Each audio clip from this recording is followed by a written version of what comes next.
Hello students, एक और chapter आपके सामने, लॉस्ट स्प्रिंग।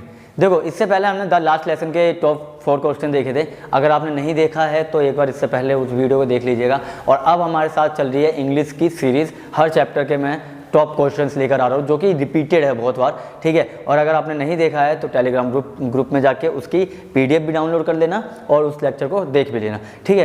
तो आज हम करने जा रहे हैं लॉस्ट स्प्रिंग। और अगर कुछ बच्चों के अगर चैप्टर ही क्लियर नहीं है तो उसके लिए हम अलग से वीडियो लेकर आएंगे चैप्टर को पूरी तरह से समझाने के लिए। तो अभी हम फिलहाल ये समझ के चल रहे हैं कि आपको चैप्टर आता है, यानी आपने चैप्टर रीड किया है और अब हम क्वेश्चन आंसर कर रहे हैं। तो पहला क्वेश्चन इसके अंदर जो है ये बहुत बार रिपीट हुआ है कि इज साहेब happy working at the tea stall explain, यानी कि क्या साहेब खुश था जब उसने टी स्टॉल पर काम करना शुरू किया था। क्योंकि हमें पता है कि रैक पिकर था पहले साहेब, उसके बाद उसने क्या किया था, टी स्टॉल पे काम करना शुरू किया था। क्या जब वो टी स्टॉल पे काम कर रहा था वो खुश था या नहीं, ये हम आंसर में देखेंगे। तो लिखा Saheb was not happy working at the tea stall, यानी कि साहेब हैप्पी नहीं था जब वो टी स्टॉल पर काम कर रहा था। क्यों नहीं था? Even though he was paid more and given his meals, या बल्कि उसे ना पहले से ज़्यादा चीज़ें मिल रही थी कि पहले वो जब रैक पिकिंग कर रहा था तो उसे वहाँ पे मील नहीं मिल पा रहा था, यानी खाना ढंग से नहीं मिल पा रहा था। और इस काम में उसे खाना भी मिल रहा था और क्या है, उसको पैसे भी दिए जा रहे थे इस काम में। उस काम में तो पैसे भी नहीं मिल रहे थे उसको, तो फिर भी वो खुश नहीं था। क्यों नहीं था? अब उसका रीज़न क्या है, देखो। But he is no longer his own master, यानी कि अब वो अपना खुद का मास्टर नहीं था। क्यों? क्योंकि अब देखो, अब क्या है, अब उसे मालिक की सुन के चलना पड़ेगा। पहले वो खुद का सुनता था, जहाँ मन किया बैग रख दिया, चला गया अपने दोस्तों के साथ खेलने के लिए, ठीक है, और उसे कैसे भी रख सकता था। मगर अब क्या हो गई, जिम्मेदारी हो गई है। और जिम्मेदारी जब इंसान पे आती है तो वो सीरियस हो जाता है और वो उस जिम्मेदारियों में खुश नहीं रहता, भले ही उसे दुनिया भर की सारी खुशियाँ दे दो, ठीक है। और यही इस के साथ भी हुआ था, किसके साथ? हमारे साहेब के साथ। और आगे क्या लिखा है, द स्टील कंजिस्टर, जो उसने स्टील का rather than his previous life, ठीक है। तो यही प्रॉब्लम इसके साथ भी आ रही थी कि अब साहेब हैप्पी नहीं था। क्यों हैप्पी नहीं था? क्योंकि अब वो खुद की एक आज़ादी छिनवा चुका था अपनी, ठीक है। तो ये आपका फर्स्ट क्वेश्चन था, ये बहुत बार रिपीट हुआ है। उम्मीद करता हूँ कि आप इसको करके जाएंगे पेपर में, ठीक है। अब हम सेकेंड क्वेश्चन पे आते हैं।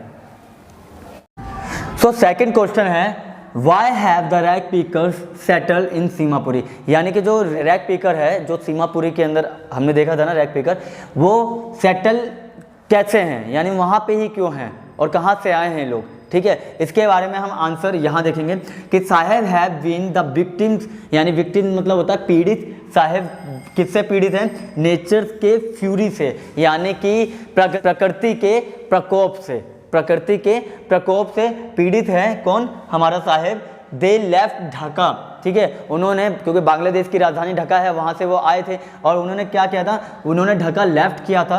क्यों लेफ्ट किया था? क्योंकि स्टॉर्म, यानी कि लहरें या फिर बाढ़ का जो हिस्सा था ना, वो उनके किसको, फील्ड को स्वैप्ट कर गया था। यानी कि उनकी फील्ड जो थे ना, खेत खलियान वगैरह थे ना, उनको स्वैप्ट कर दिया था, उनके हाउसेस को स्वैप्ट कर दिया था। अब इतना कुछ होने के बाद वो वहाँ पे अपनी जीविका नहीं चला पा रहे थे, अपनी लाइफ स्टाइल को नहीं जी पा रहे थे अच्छा बेहतर, तो वो इस तरफ आ गए थे, इंडिया की तरफ आ गए थे। ये बात 1970s के आसपास की है, ठीक है। उस समय वो लोग इंडिया की तरफ पलायन कर चुके थे एंड सेटल इन सीमापुरी। और दिल्ली के बाहरी किनारे पे आपने देखा होगा सीमापुरी को, उस सीमापुरी में आके वो बस गए हैं। उनका घर भी आपने देखा हो तो कैसा है, टीन है, उसके ऊपर टायर वगैरह पड़े हैं, उसके ऊपर कीचड़ वाली पन्नी पड़ी हुई है। तो वो ऐसी ज़िंदगी जी रहे हैं। लिटरली उनके पास, मेरे ख्याल से बहुत लोगों के पास तो वहाँ पे वो भी नहीं है, खुद का राशन कार्ड भी नहीं है कि राशन भी ले सके। तो वो ऐसी ज़िंदगी जीने के लिए क्या है, बेबस हैं, ठीक है। इसीलिए तो वो पूछ रहा है कि रैक पिकर कहाँ से आकर सेटल हुए थे। तो रैक पिकर कहाँ से आकर सेटल हुए थे? ढाका से। तो ये आपका सेकंड क्वेश्चन था, ये भी इंपॉर्टेंट है। अब हम थर्ड क्वेश्चन पे चलते हैं।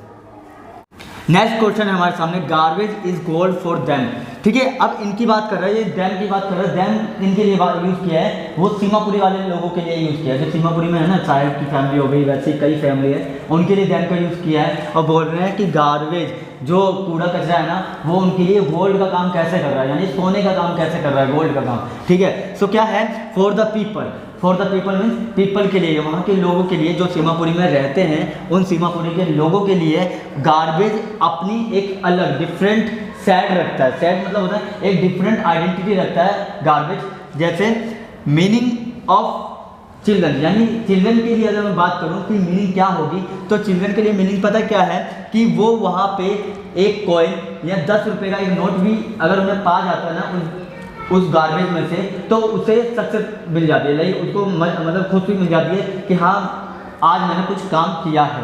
यानी उस बच्चे को एक सिक्का मिल जाए, 10 का नोट मिल जाए, तो कुछ कोई भी नोट मिल जाए तो उसकी ज़िंदगी उसी से खुश हो जाती है, ठीक है। मगर एक पेरेंट्स यानी फॉर देयर पेरेंट्स, उनके पेरेंट्स के लिए क्या इंपॉर्टेंस है, तो उनके पेरेंट्स के लिए क्या इंपॉर्टेंस है, it is a means of survival, यानी कि ये जीवन जीने का एक जरिया है, तरीका है, उससे वो अपने बच्चों का पेट भरते हैं, खुद का घर चलाते हैं, ये तरीका है और ये जरिया है, क्योंकि उनके पास इसके अलावा कोई काम नहीं है। जैसा मैंने आपको बताया कि उनके पास राशन कार्ड तक नहीं है ताकि गवर्नमेंट उनकी हेल्प कर सके, तो गवर्नमेंट भी उनकी हेल्प ज़्यादा नहीं कर पाती है। क्यों? क्योंकि उन्हें पूरी तरह से यहाँ पे अभी आइडेंटिटी भी नहीं मिल पाई है, आज भी उन्हें बांग्लादेशी के रूप में ही देखा जाता है वहाँ पे, ठीक है। अब लॉस्ट स्प्रिंग के आगे के जो आंसर क्वेश्चन है वो मैं केस वाले पार्ट से कराऊंगा, और जब केस वाले पार्ट से कराऊंगा तो उसमें से भी 3-4 क्वेश्चन लूँगा और उन 3-4 क्वेश्चन से इन दोनों को मर्ज करके एक पूरा चैप्टर बना देंगे हम 6-7 क्वेश्चन आंसर का, और ये चैप्टर कंप्लीट हो जाएगा, ठीक है। और अगर किसी को ये नहीं समझ में आ रहा है तो वो टेलीग्राम ग्रुप में ज्वाइन हो जाए, और साथ में इसके प्रीवियस के भी जो हमारे वीडियोज़ हैं वो भी देखिए, वो सारे के सारे इंपॉर्टेंट सीरीज ही चल रही है, सारे के सारे क्वेश्चन में से पेपर में पक्का है 2-3 क्वेश्चन उतरते हुए आपको मिलेंगे, तो आप लोग बने रहें इस चैनल पे, ठीक है। Thank you.